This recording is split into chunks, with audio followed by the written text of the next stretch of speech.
प्रश्न एक स्वस्थ मनुष्य के शरीर में प्रतिदिन कितनी मात्रा में लार यानी सलाइवा बनती है? ए 0.5 से 1 लीटर, बी 1.0 से 1.5 लीटर, सी 1.5 से 2.0 लीटर, डी 2.0 से 2.5 लीटर। उत्तर है 1.0 से 1.5 लीटर। प्रश्न 2, मनुष्य में मुख्य रूप से कितने प्रकार की लार ग्रंथियां पाई जाती हैं? ए 2 प्रकार की, बी 3 प्रकार की, सी 4 प्रकार की, डी 6 प्रकार की। उत्तर है 3 प्रकार की। प्रश्न 3, लार के संगठन में पानी की प्रतिशत मात्रा कितनी होती है? ए 90 से 92%, बी 94 से 95%, सी 98 से 99%, डी 100%। उत्तर है 98 से 99%। प्रश्न 4, उस ढक्कन-नुमा संरचना का नाम क्या है जो श्वास नली और भोजन नली के बीच स्थित होती है? ए ग्लॉटिस, बी एपिग्लॉटिस, सी लैरिंक्स, डी फेरिंक्स। उत्तर है एपिग्लॉटिस। प्रश्न 5, पीएच पैमाने पर 0 से 7 के बीच का मान रासायनिक रूप से क्या दर्शाता है? ए क्षार, बी लवण, सी उदासीन, डी अम्ल। उत्तर है अम्ल। प्रश्न 6, टाइलिन एंजाइम मंड यानी स्टार्च को रासायनिक रूप से किसमें परिवर्तित करता है?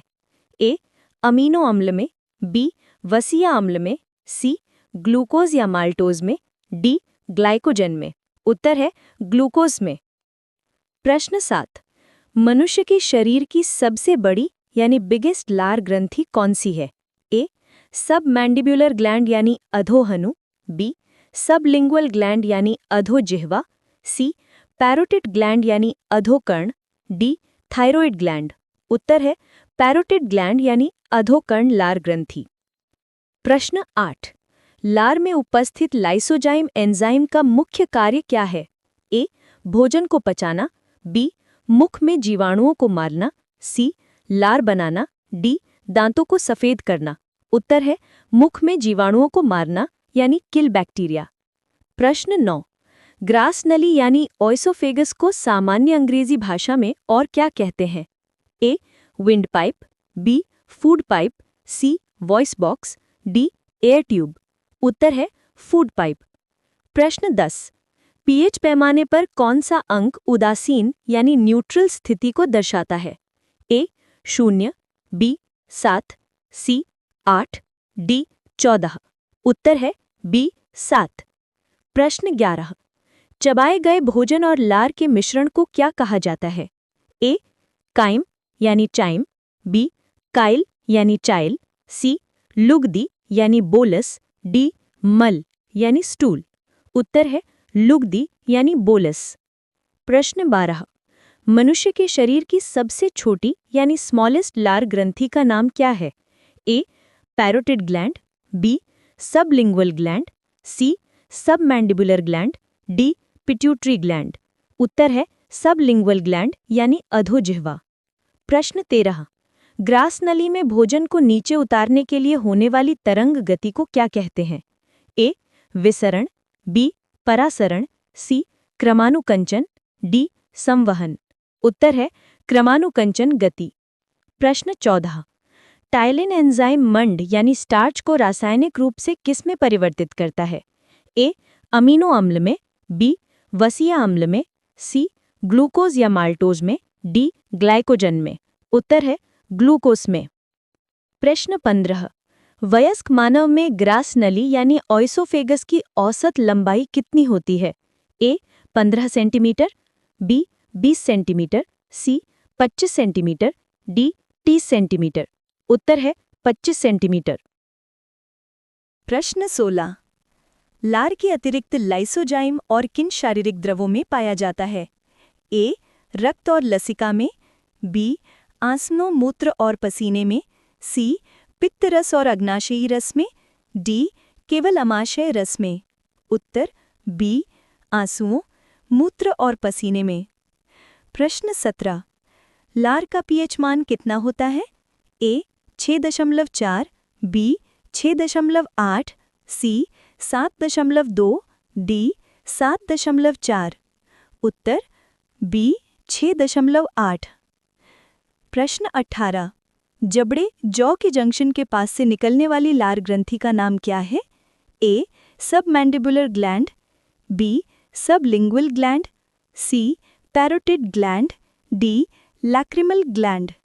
उत्तर ए सबमैंडिबुलर ग्लैंड या जबड़े की ग्रंथि। प्रश्न 19। ग्रास नली का शरीर में मुख्य कार्य क्या है? ए भोजन का पाचन करना, बी भोजन को मुख से अमाशय में ले जाना, सी पोषक तत्वों का अवशोषण, डी जल का अवशोषण। उत्तर बी भोजन यानी बोलस को मुख से अमाशय में ले जाना। प्रश्न 20। मुख में स्टार्च यानी मंड का पाचन शुरुआत मुख्य रूप से किस एंजाइम द्वारा होती है? ए पेप्सिन, बी रेनिन, सी टाइलिन, डी ट्रिप्सिन। उत्तर सी टाइलिन या पटाइलिन। प्रश्न 21। लार में पानी के अलावा शेष भाग 1 से 2% में मुख्य रूप से क्या पाया जाता है? ए वसा और प्रोटीन, बी एंजाइम और इलेक्ट्रोलाइट्स, सी हार्मोन और विटामिन्स, डी यूरिया और अमोनिया।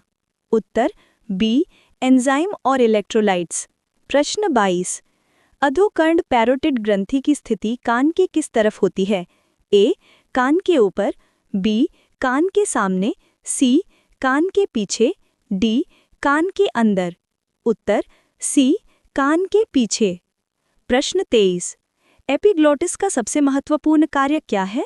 ए आवाज निकालना, बी भोजन को श्वास नली में जाने से रोकना, सी भोजन को पचाना, डी सांस लेना। उत्तर बी भोजन को श्वास नली में जाने से रोकना। प्रश्न 24। भोजन बोलस का निर्माण शरीर के किस अंग में पूर्ण होता है? ए अमाशय में, बी ग्रास नली में, सी छोटी आंत में, डी मुख गुहा में। उत्तर डी मुख गुहा यानी माउथ में। प्रश्न 25। क्या लार का माध्यम पूर्णतः अम्लीय होता है जैसे pH 1 से 2? ए हाँ यह प्रबल अम्लीय है, बी नहीं यह क्षारीय है, सी नहीं यह केवल हल्की अम्लीय है pH 6.8, डी यह भोजन पर निर्भर करता है। उत्तर सी नहीं यह केवल हल्की अम्लीय होती है pH 6.8। प्रश्न 26। लार का कौन सा एंजाइम भोजन में उपस्थित हानिकारक बैक्टीरिया को नष्ट करता है? ए एमाइलेज, बी टाइलिन, सी लाइपेज, डी लाइसोजाइम। उत्तर डी लाइसोजाइम यानी लाइसोजाइम। प्रश्न 27। यदि किसी पदार्थ का pH मान 7 से 14 के बीच है तो वह क्या कहलाएगा? ए अम्ल, बी बफर, सी क्षार, डी विलायक। उत्तर सी क्षार। प्रश्न 28। अधोजीवा ग्रंथि सबलिंगुअल ग्लैंड मुख में कहाँ से खुलती है? ए तालू के ऊपर, बी गालों के भीतर, सी जीभ के नीचे से, डी होठों के भीतरी भाग से। उत्तर सी जीभ के नीचे से। प्रश्न 29। टाइलिन एंजाइम भोजन के किस घटक का पाचन करता है? ए प्रोटीन, बी वसा, सी कार्बोहाइड्रेट, डी विटामिन। उत्तर सी कार्बोहाइड्रेट का। प्रश्न 30। सबमैंडिबुलर ग्लैंड की स्थिति कहाँ होती है? ए गालों में, बी जीभ के नीचे, सी जबड़े के पास, डी तालू के पास। प्रश्न 31। निम्न में से किस ग्रंथि का हिंदी नाम अधोजिह्वा है? A submandibular gland, B parotid gland, C sublingual gland, D submaxillary gland. उत्तर है सी सबलिंगुअल ग्लैंड। प्रश्न 32। यदि पसीने और आंसुओं में जीवाणुनाशक गुण हैं तो ये किस एंजाइम के कारण है? ए टाइलिन, बी लाइसोजाइम, सी माल्टेज, डी सुक्रेज। उत्तर है बी लाइसोजाइम।